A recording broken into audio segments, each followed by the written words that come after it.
porque a gente está numa distância segura. Eu vou continuar a leitura do capítulo 26 do Evangelho segundo o Espiritismo, que foi iniciado pela Angélica semana passada. Eu vou falar a respeito de dois tópicos, que são vendilhões expulsos do templo e mediunidade gratuita. Eu vou ler para vocês o comecinho, que é mercadores expulsos do templo, para vocês se situarem de qual evangelho é. Eles vieram em seguida a Jerusalém, e Jesus, entrando no templo, começou por expulsar dali os que vendiam e compravam. Derrubou as mesas dos cambistas e os bancos dos que vendiam pombos, e não permitiu que alguém transportasse qualquer utensílio pelos templos. Ao mesmo tempo, os instruía, dizendo: não está escrito, minha casa será chamada casa de oração por todas as nações? Entretanto, fizestes dela um covil de ladrões. Esse versículo está em Marcos 11, 15 e Mateus, capítulo 21, versículo 12 ao 13. O evangelho de hoje, algumas vezes, ele provoca uma certa confusão nas pessoas. Elas imaginam um Jesus nesse momento raivoso, bravo, que ele entrou, sei lá, chicoteando os animais, as pessoas, colocando todo mundo para fora, né? Derrubando a mesa de quem ali estava vendendo. Bem diferente da imagem que nós temos de Jesus. Porém, meus amigos, essa confusão, ela vai acontecer para quem ainda faz assim uma leitura um pouco rasa, sem se aprofundar no Evangelho. Hoje nós vamos tentar interpretar esse Evangelho de uma maneira mais profunda, mais espiritual. A gente tem que tomar cuidado, como eu falei, porque principalmente nós podemos ter a ideia de um Jesus que vai contra tudo que ele sempre ensinou. Nós temos que nos situar no contexto histórico daquele momento. Jesus era judeu. Muitas pessoas, parece que hoje em dia não sabem disso, mas Jesus era judeu e falava para os seus, para pessoas que também eram judeus.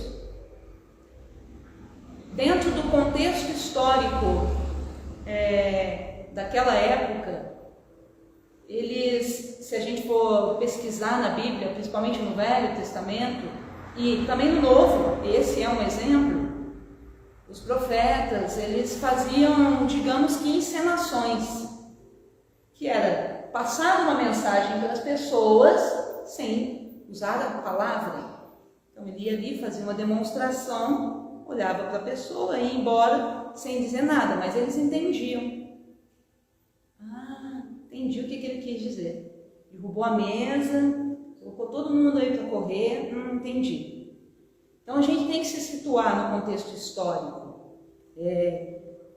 Nessa encenação que Jesus fez, porque é uma encenação para nos trazer, né, para levar para aquelas pessoas naquele momento e para nos trazer ainda hoje uma mensagem. Qual seria essa mensagem? Vamos analisar primeiro essa mensagem no sentido exterior. O templo de Jerusalém, ele tinha como promessa ser a casa de oração para todos os povos. Todos os povos mesmo, do mundo.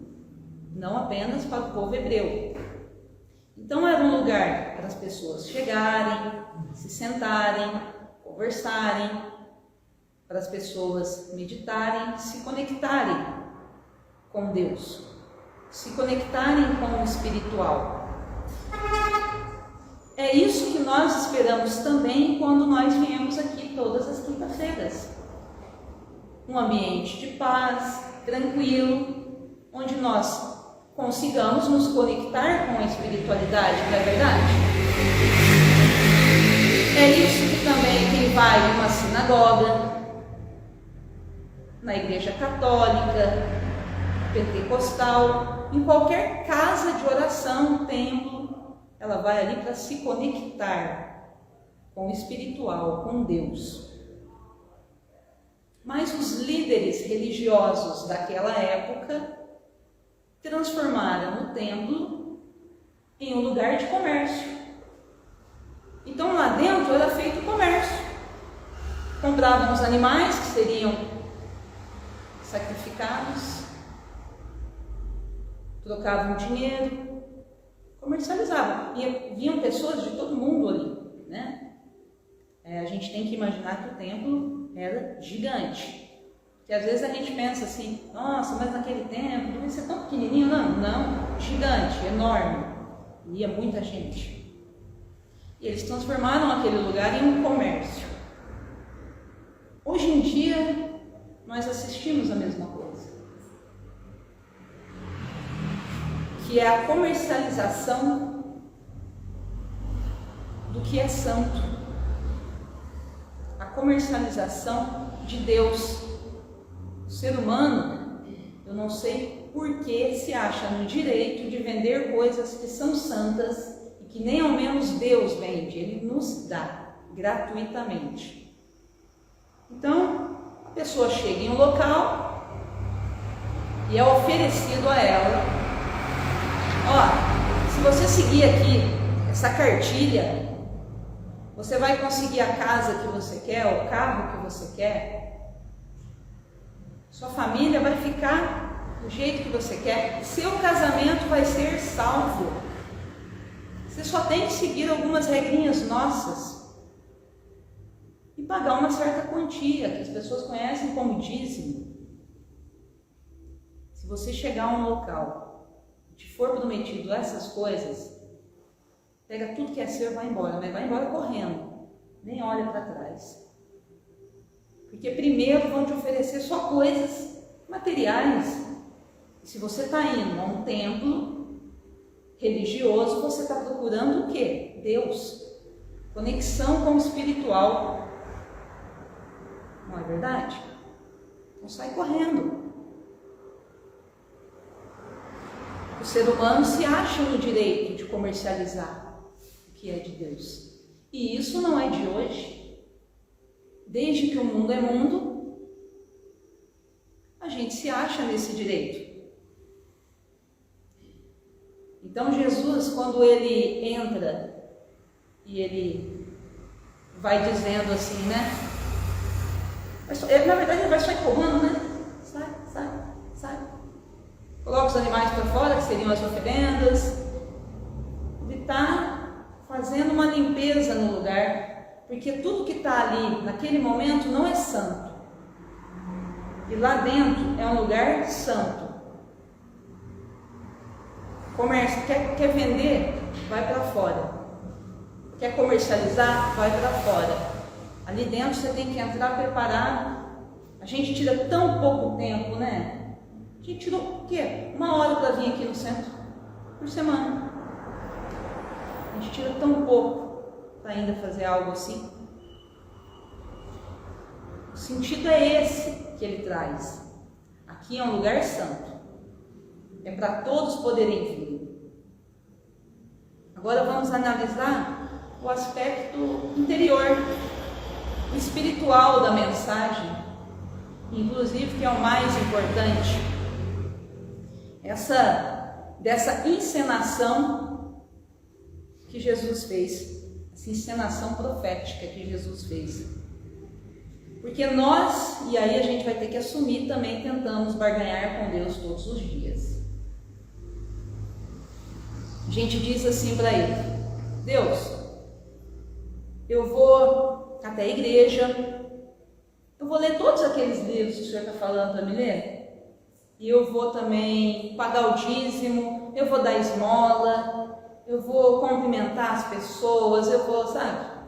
Aqui no Espiritismo nós escutamos muito de fora da caridade não há salvação, né? Então eu vou ser caridoso.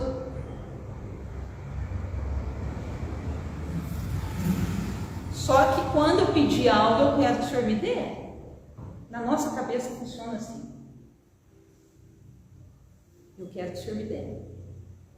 E quando eu desencarnar, eu quero poder entrar na sua casa. Porque eu fiz tudo que o Senhor mandou. Vocês estão vendo como é uma barganha tudo que a gente faz?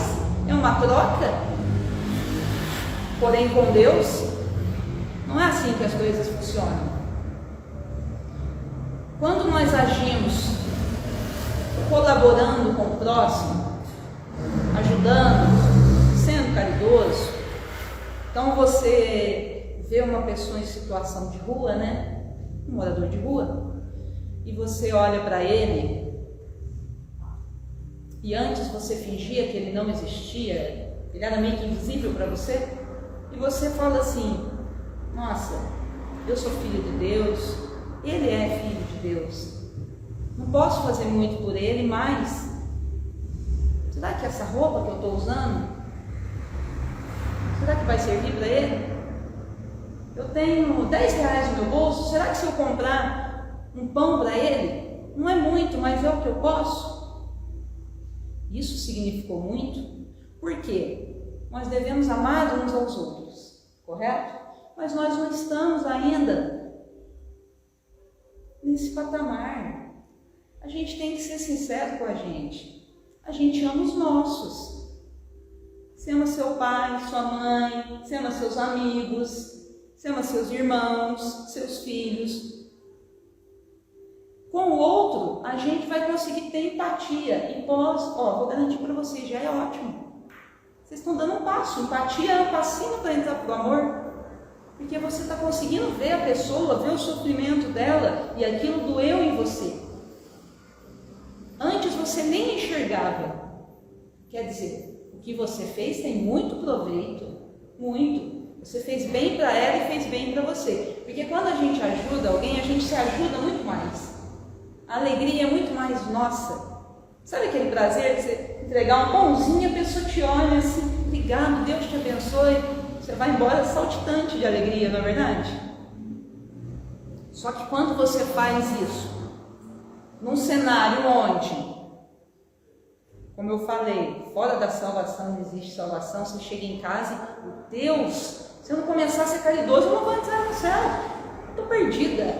Você começa a dar esmola para todo mundo, você começa a participar de tudo quanto é ação que acontece na sua cidade.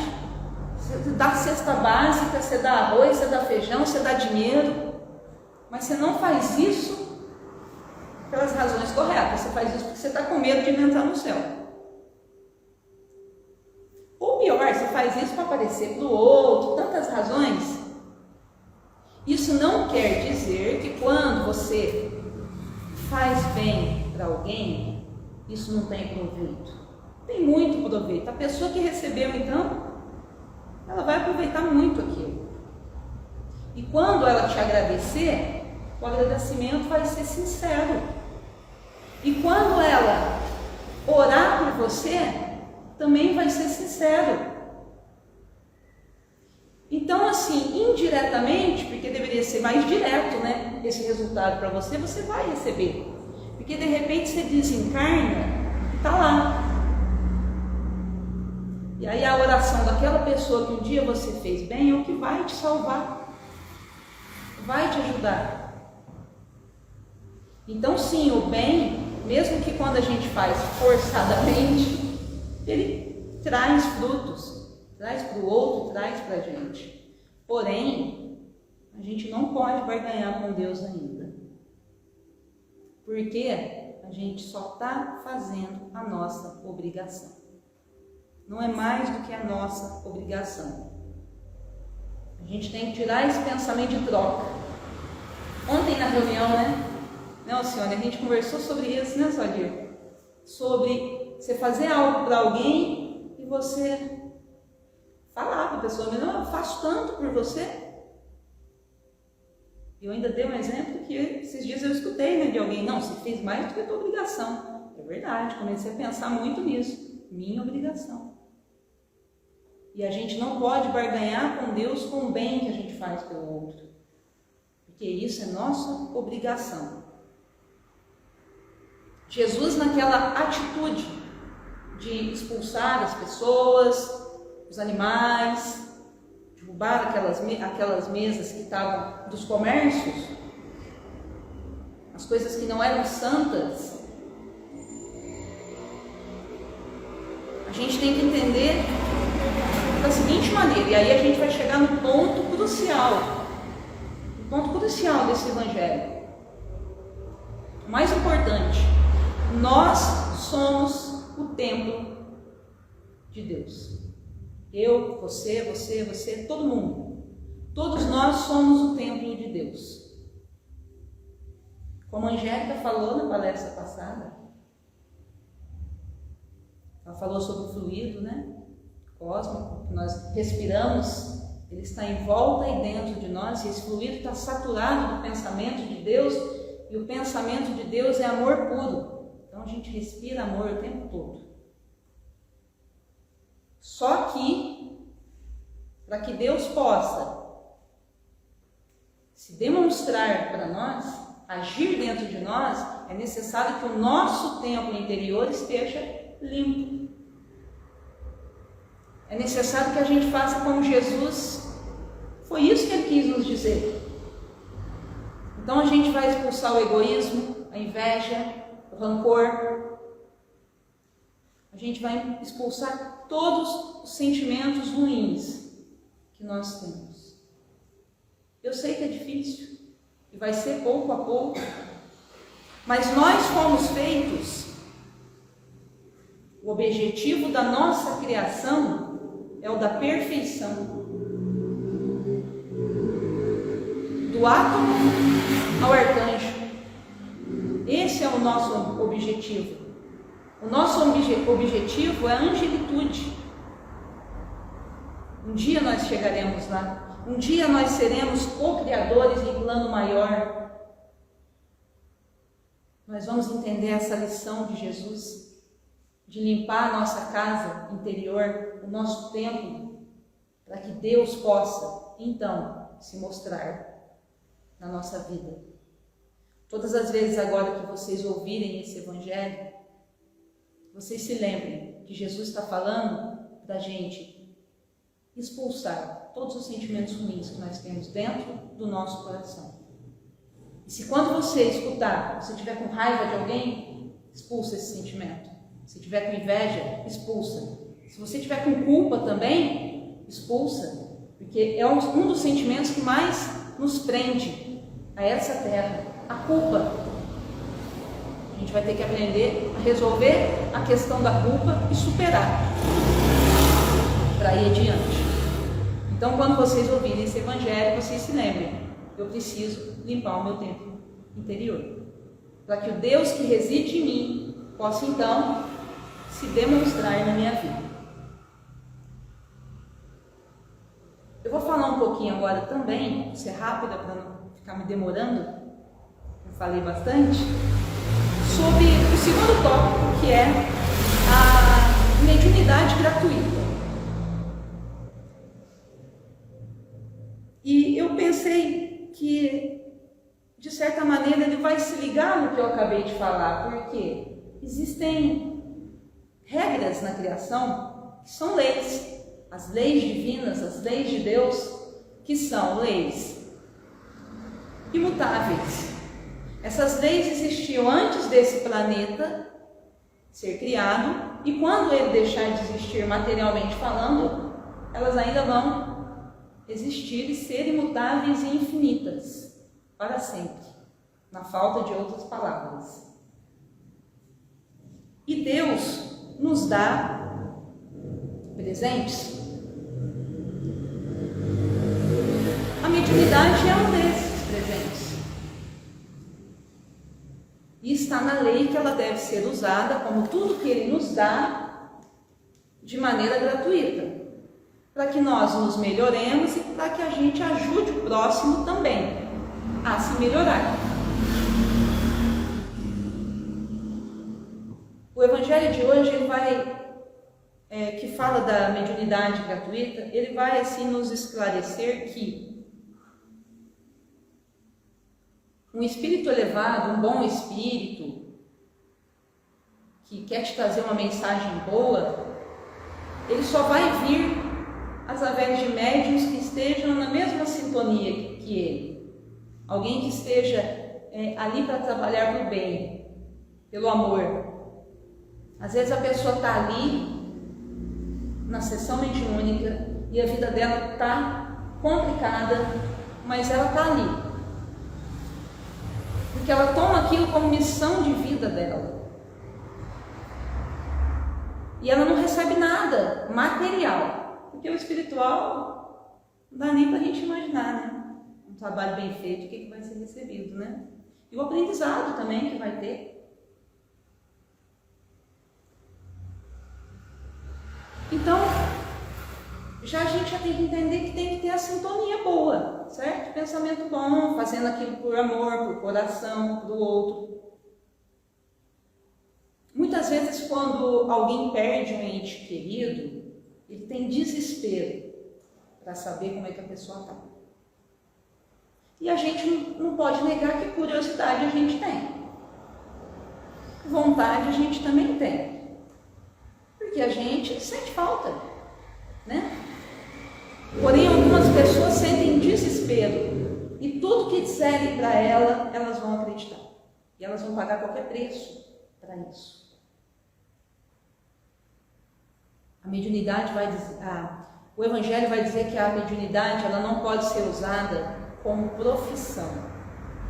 Tem profissional médium, né? Pessoal que lê mão, pessoal que, enfim. Ela não pode, pelo seguinte, não é apertar um botão, entendeu? Você pegar o teu celular e falar assim, deixa eu ligar o Wi-Fi da espiritualidade. Vou discar aqui que eu estou precisando falar com o João agora. Ô João, não é assim que funciona. É de lá para cá. Quando eles querem e quando lhes é permitido. Porque eles também têm regras e muitas. Só que aí, o que pode acontecer? Pode acontecer que na sua ânsia, no seu desespero, você procure uma pessoa mal intencionada e essa pessoa vai até receber um espírito, mas não era João, era o Joaquim. E ele vai falar tudo que aquela pessoa quer ouvir, porque ela sabe o que você quer ouvir. E ela vai te manipular. Aí você vai perguntar de casa, de carro, disso, daquilo, vai te responder. Tem alguns médicos que dizem que vão ler o seu futuro, vão ver o seu futuro. Ele vai te responder o que você quer ouvir. Das duas, uma. Ou vão ser espíritos brincalhões que vão estar lá, né? Ou a pessoa vai ter que mentir. Porque chega uma hora ela vai ter que mentir. A mediunidade não é assim, como eu falei. Não é apertar um botão. Por isso a gente tem que ter muito cuidado. Espíritos sérios, evoluídos, eles não se dão ao trabalho de responder certas coisas. Porque não é necessário responder. Você não precisa saber qual faculdade que você vai fazer. Essa decisão é tua. Você tem livre-arbítrio. Vai ter que vir um espírito lá do além para te responder? Não, você vai fazer medicina mesmo, vai fazer direito não. Faz medicina. Tá tirando onda com a tua cara. Possivelmente. As comunicações existem, elas existem. Mas a gente tem que tomar muito cuidado para não ser usado por pessoas de má índole. Pessoas que Deus deu a elas essa mediunidade. Essas pessoas elas vão ter que responder pelos seus atos perante a espiritualidade. Elas têm um débito gigantesco. Mas isso é da responsabilidade delas. Da nossa tem que ser só agirmos com bom senso e não cairmos nessas ciladas. Muitas pessoas elas procuram o espiritismo pensando apenas na comunicação. Nossa, mas você fala com o espírito mesmo? Você já conversou? Como é que é? Fala tudo para você? A única curiosidade que ela tem é essa. E essa deveria ser a última curiosidade. Tem espíritas que nunca participaram de uma sessão mediúnica. E não vem necessidade nisso. Porque o Espiritismo ele é uma filosofia, e ele se torna uma filosofia de vida para quem o segue.